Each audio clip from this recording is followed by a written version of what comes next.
বিবাহের মাত্র ১.৫ বছরের মধ্যেই মর্মান্তিক মৃত্যু হয় স্টাফ নার্স শর্মিষ্ঠা বণিকের। ৬ মাসের অন্তঃসত্ত্বা থাকা অবস্থায় শর্মিষ্ঠা বণিকের শারীরিক অবস্থার অবনতি হয়।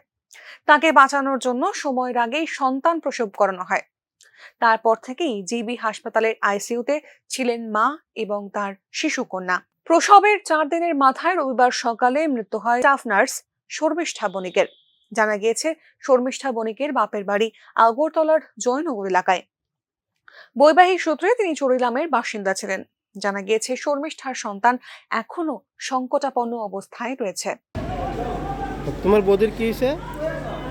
কিছুদিন আগে ওই হঠাৎ করে শ্বাসকষ্ট হইতেছিল। তারপরে জীবিতে ভর্তি করানো 6 মাসে প্রেগনেন্ট আসলো আমার বৌদি। 6 মাস ডেলিভারি বাঁচানোর লেগে ডেলিভারিটা করানো হয়েছে। ডেলিভারিটা করানোর পরে দাদা কি জানি কিছুদিন আইসিইউতে আসলো। তারপরে আজকে সকালে মারা গেছে। বাচ্চারা তো আইসিইউতে আছে? বাচ্চারা তো আইসিইউতে আছে এখন। আচ্ছা আচ্ছা, ঠিক আছে। আজকে সকাল কয়টায় মারা গেছে? আজকে সকাল কয়টা মারা গেছে? 4:30 নাগাদ। আচ্ছা আচ্ছা, ঠিক আছে। স্ত্রীর মৃত্যু আর সন্তানের সংকটাপন্ন অবস্থায় দিশেহারা শান্তনু চৌধুরী। গোটা ঘটনায় শোকের ছায়া পরিবারে।